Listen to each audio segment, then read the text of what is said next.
నమస్తే, good morning అందరికీ. నేను మీ Teenmar Mallanna. Welcome to morning news with Mallanna and Sudarshan and శ్యామ్తో కలిసి.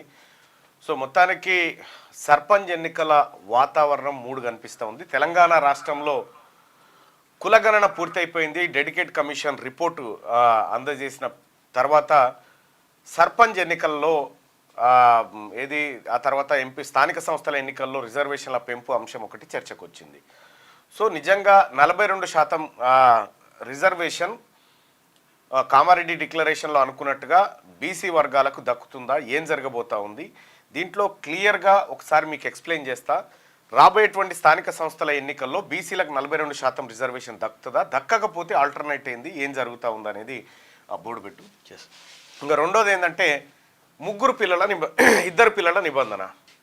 ఇద్దరు పిల్లలు ఉంటేనే ఎన్నికల్లో పోటీ చేయాలా లేకపోతే లేదా? గతంలో పెట్టినటువంటి నిబంధన ఏంది, ఇప్పుడున్నటువంటి నిబంధనలు ఏంటి? సో మరి మారిందా లేదా? ఈ 30 ఏళ్ల సంధి ఇద్దరు పిల్లల నిబంధన కొనసాగుతూ వచ్చింది. మరి గ్రామాలలో చాలా వరకు ఈ నిబంధన ఎత్తివేస్తున్నారు అనేటువంటి చెప్పినటువంటి ధర్మిలా చాలామంది ఇప్పటికే అటో ఇటో పోయి ఆని పలకరించి అన్న ఇట్లునో బాగేనా ఏం సంగతి సరి అనుకుంటున్నా, నిబంధన ఎత్తేస్తురట కదా అనే ఒక చర్చ పెట్టుకున్నారు. కొంత ఖర్చు కూడా ప్రజల్లో అట్లా ఏడిపోతున్నాం అంటే ఇట్లా తొవ్వంట పిలిచి కూడా కూసోపోరి అట్లా పోయి కూసోపోరి అని చెప్పి చాయ్ తాగిరాపోరి ఇంకేమన్నా తాగిరాపోరు అని చెప్పి ఇట్లా కొంత ఖర్చు అయితే జరిగింది. కొంతమంది ఏమో ఊర్లలో పొంటి ఇక ఈయననే ఈసారి సర్పంచ్ అని 3 పిల్లలు ఉన్నా 4 పిల్లలు ఉన్నా వాళ్ళు అనౌన్స్ చేసుకొని ఉన్నారు. వాళ్ళకి ఇప్పుడు ఏమైందంటే ఇక్కడ రాష్ట్ర మంత్రివర్గం ఇక్కడ జరిగినటువంటి సర్పంచ్ ఎన్నికలు, sarpanch, ZPTC, MPTC, okay,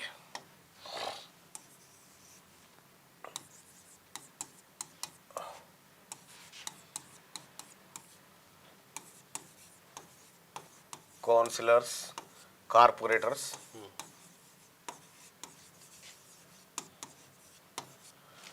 counsellors ఈ ఎలక్షన్స్లో ఇప్పటి వరకు ఉన్నటువంటి నిబంధన ఏంటంటే ఇద్దరు పిల్లలు మాత్రమే ఉండాలి. అంతకు ఎక్కువ ఉంటే అవకాశం లేదు, అర్హులు కాదు, ఉంటేనే పోటీకి అర్హులు.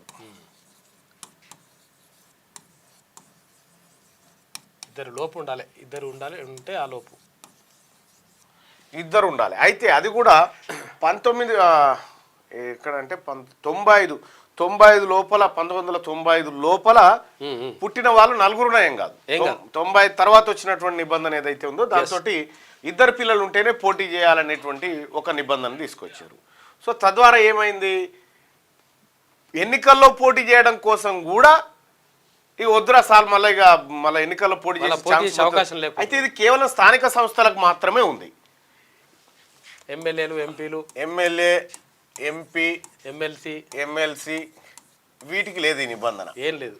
ఇద్దరు పిల్లలే 3 10 మంది ఉన్నా ఏం కాదు వీళ్ళకి. సో కాబట్టి ఇట్లా కేవలం స్థానిక సంస్థల్లోనే ఎందుకు పెట్టారు? దీని ఉద్దేశం ఏందనంటే జనాభాను నియంత్రించడం కోసం తీసుకున్నటువంటి చర్య ఇది.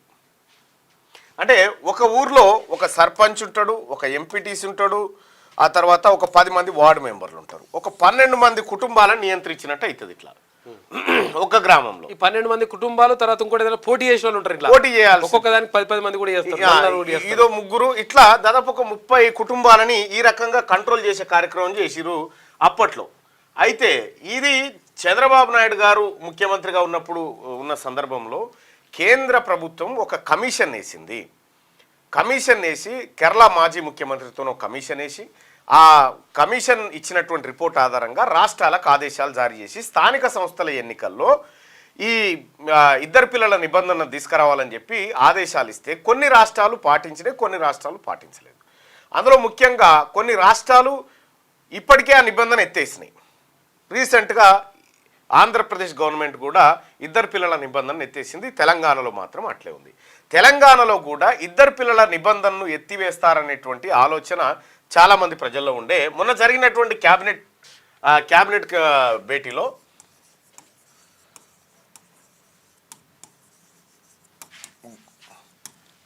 భేటీలో ఏం డిస్కషన్ జరిగింది? ఇద్దరు పిల్లలు అంటే మంత్రులంతా కూర్చొని ఈ ఇద్దరు పిల్లల నిబంధనను ఎత్తేద్దామనేటువంటి ఒక చర్చ పెట్టింది. చర్చ పెట్టిన తర్వాత అధికారులు వీళ్ళందరూ కూర్చున్న తర్వాత మళ్ళీ ఏమైందో ఏమో తెలియదు. కనీసం 3 పిల్లల వరకన్నా పెడదాం అనుకోరు. 3 పిల్లల కన్నా పెడదాం అనుకునే వరకు సో కొంత అందులో భిన్న వాదనలు వచ్చినటువంటి పరిస్థితుల్లో పాత నిబంధన కొనసాగింపు,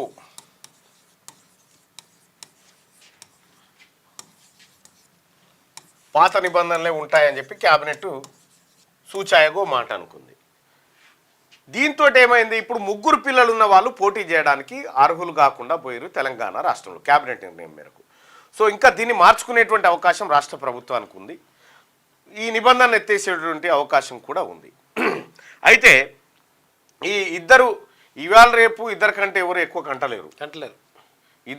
ఇద్దరే ఆడపిల్లలైనా మగపిల్లలైనా ఇద్దరు పిల్లల కంటే ఎవరు ఎక్కువ కనే పరిస్థితి. జనాభా నియంత్రణ కోసం ఒక్కరు ముద్దు ఇద్దరు హద్దు ముగ్గురు వద్దే వద్దని అన్నారు. అప్పుడు గోడల మీద ఉండే ఒక్క బిడ్డ ముద్దు ముద్దు, రెండో బిడ్డ వద్దు వద్దు అని రాసి ఉంటుంది గోడల మీద. ఒక్కరు ముద్దు ఇద్దరు హద్దు ముగ్గురు వద్దే వద్దు, ముగ్గురు.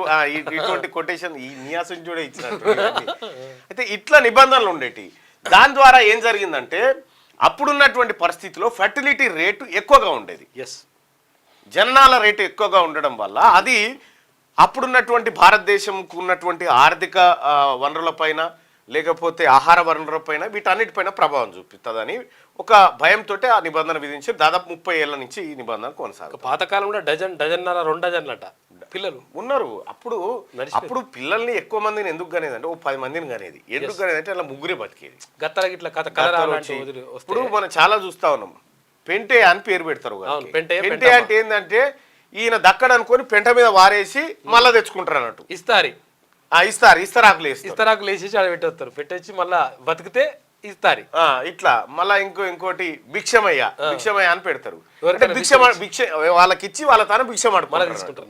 అట్లా సంతృప్తి పడ్డారు. అంటే ఇట్లయితే దక్కుతారేమో అని చెప్పి ఒక్కొక్కరికి 6, 7 మీరు చూడండి. మీరు వెనకడ పెద్ద మనుషులను బలకరియండి. మీరు ఎంతమంది అన్నదమ్ములు అంటే మేము 7 8 ఉంటిమి, 4 చచ్చిపోయారు, నేను మా అన్న ఉంటిమి, మీ చిన్నగా ఉన్నప్పుడే చచ్చిపోయినట్ట నా అమ్ముడాల పుట్టిరు. ఇట్లా అన్ని కథలు అంటే వాళ్ళ స్టోరీస్ చెప్తా ఉంటారు. అట్లా ఆ నిబంధన ఉండే.